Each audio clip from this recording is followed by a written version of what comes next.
Mapo tofu. So naglagay ako ng konting mantika. Lalagay ko na yung ating pork. So gagawin lang natin dito is isasangkot sa lang natin yung ating karne. So maglalagay din tayo ng sili, isang labuyo, and yung na-harvest natin dun sa aking garden na green, siling haba. You'd wanna add heat, not entirely sa sili lang. Medyo dadamihin mo rin yung paminta. So ito yung angas ng sili tapos yung init ng paminta. Parang ganun yung magiging combination niya.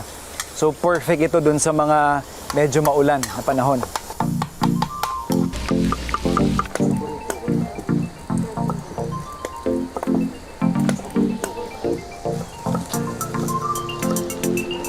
Nakuha ko na yung browning na hinahanap ko. Kung mapapansin niyo, may mga bits na golden na yung kulay. Pwede na nating ilagay yung aking bawang at saka yung ating mga sili. Na kung trip naman ninyo na medyo kalmado lang yung dish, by all means, pwede nyo gawin to ng wala yung ating mga pampaanghang. So maganda na yung bango na naamoy ko. Pwede na tayo maglagay ng ating tubig or stock kung meron kayo. So medyo kumukulo-kulo na siya. Season ko muna bago ko palaputan. Konting asukal para lang pakalmahin yung anghang. Ito optional lang din to. Bean paste and konting oyster sauce. So, bago ko ilagay yung ating tokwa, palalaputan ko muna. Parang binubuo ko lang muna yung sauce. Saka ko ihuhulog yung ating tokwa kasi luto na yung tokwa.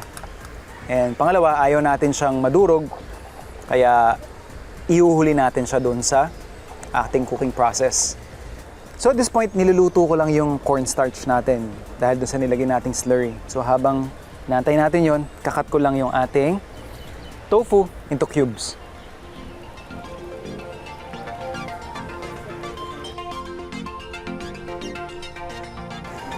And make sure na pag naglalagay kayo, dahan-dahan lang.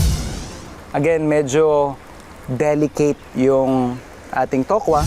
Ayaw natin siya madurog, sayang naman yung presentation. And then give it around 5 minutes tops on low heat. Pwede na tayo mag-serve.